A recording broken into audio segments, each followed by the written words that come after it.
Hi, I'm Faye with Comfort Master. Is your AC experiencing those midsummer blues and not keeping you cool?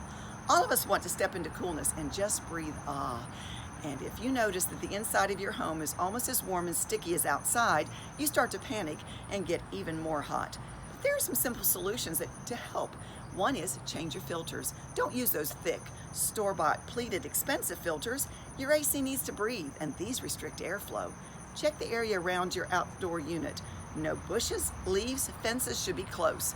While outside, confirm that the end of the AC PVC drain is not buried and has a steady stream of water when the AC is on.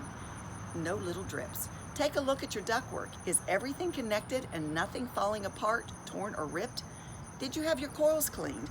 If you have an indoor part to your air conditioner, check to make sure that that metal pan underneath of the unit is dry. There should be no water in it. Keep your thermostat set at a reasonable temperature even at night. You can't go to your thermostat at 4 o'clock in the afternoon when it's 95 degrees outside and expect the inside temperature to go from 78 to 72 in an hour. So avoid extreme temperature thermostat adjustments. If you have questions, we're always here to help. So call or text us today at 919-878-0998.